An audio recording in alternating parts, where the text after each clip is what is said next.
Hello students. Today again I have brought one integrated grammar exercise for the students of CBSE board and 3 Zamar sentences as well.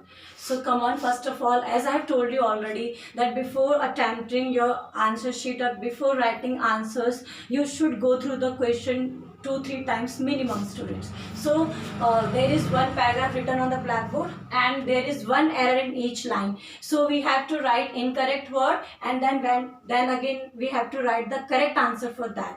So as I told you, the first method is to go through the paragraph. So when I entered the classroom, the fireplace were washed clean, the windows were open, and the children were sit quietly in their places. The girls seemed sad and refused to meet my glances, and I realized that they were ashamed. The boy were watching me expectantly. I make no reference. इसको पता चल के ये चल रहा है कि कोई व्यक्ति है, वो ये कह रहा है जब मैं क्लासरूम में एंटर हुआ, तो वो टीचर ही होगा। जब वो क्लास में एंटर हुआ तो बच्चे अपने जगह पे बैठे हुए थे और वो उन लोगों ने मुझसे नज़र नहीं मिलाई, उन लोगों को शर्मिंदगी महसूस हो रही थी और मैंने भी कोई जिक्र नहीं किया। ये मैंने आपको इसलिए कहा कि हमें पैराग्राफ पढ़ लेना चाहिए तो हमें टेंस का पता चलता है। इंटीग्रेटेड ग्रामर में मैंने आपको ऑलरेडी बताया स्टूडेंट्स, वो आपका बेसिक्स चेक करते हैं कि आपको पार्ट्स ऑफ स्पीच अच्छे ढंग से आता है कि नहीं।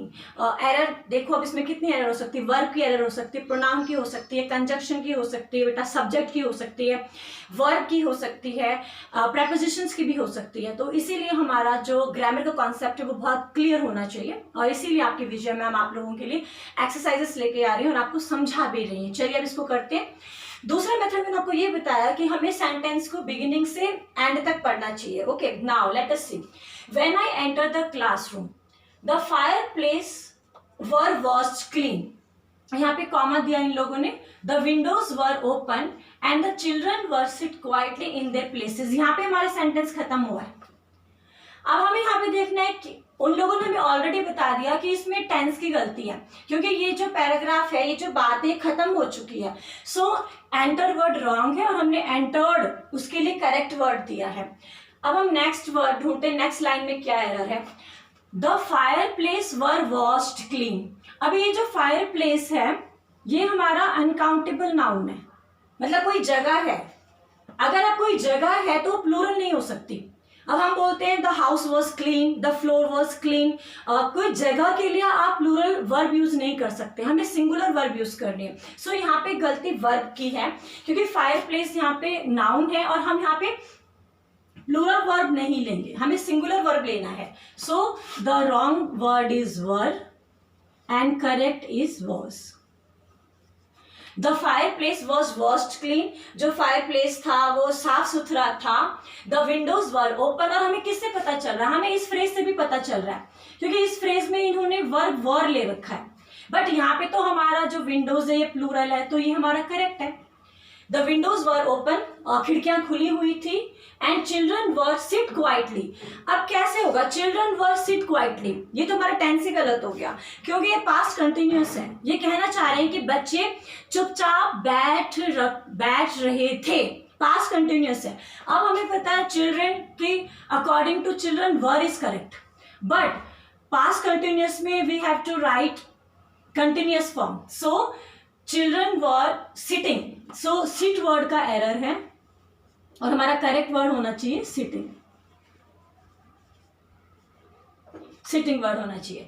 जो बच्चे थे वो अपनी जगह में चुपचाप बैठे हुए थे, चुपचाप बैठे हुए थे, राइट। प्रेजेंट पास्ट कंटिन्यूअस आएगा। सो चिल्ड्रन वर सिट नहीं हो सकता, children were sitting quietly in their places. Now the girl seemed sad and refused to meet my glance। अब हम यहाँ से बात करते हैं। The girl seemed sad। अगर यहाँ पे हमारा past indefinite है तो हमारा कनेक्टर के बाद जो वर्ब है बच्चों, ये भी हमारा past indefinite होना चाहिए। According to one of the grammatical rule, we have to use same tense before and after and।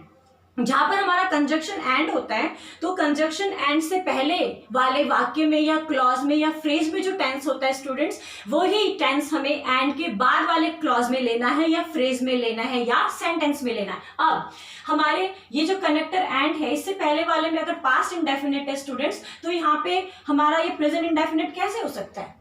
सो अब हमारे यहाँ पे एरर अगेन है, वर्ब की एरर है. So the correct word will be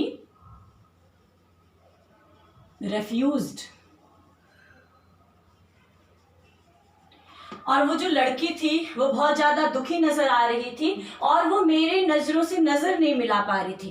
ठीक है, आंखों से आंख नहीं मिला पा रही थी वो मुझसे. Now the girl seemed sad. वो जो लड़की है वो दुखी नजर आ रही थी. एंड रेफ्यूज्ड, और उसने नजरों से नजर, मतलब टीचर की नजरों से वो नजर नहीं मिला पा रही थी. Now and refuse to meet my glances. Glances कैसे हो सकता है? अब मैं कहती हूँ कि वो मेरी नजर से नजर नहीं मिला पाई, तो she could not see to my eyes. Glances नहीं हो सकता. स्टूडेंट्स यहाँ पे नाउन की गलती है, हमारा करेक्ट वर्ड होगा ग्लैंस. Glances is wrong. हमें करेक्ट वर्ड देना है students, glans.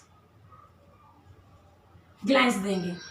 Now to meet my glances and I realized that they were ashamed. और मैंने फिर ये महसूस किया, मैंने ये रियलाइज किया, टीचर कहता है मैंने ये महसूस किया कि जो वो दे यहाँ पर चिल्ड्रन के लिए यूज है, स्टूडेंट्स के लिए यूज है. they were ashamed, उनको शर्मिंदगी महसूस हो रही है. the boy were watching me. अब आप इस सेंटेंस को देखो बच्चों यहाँ तक.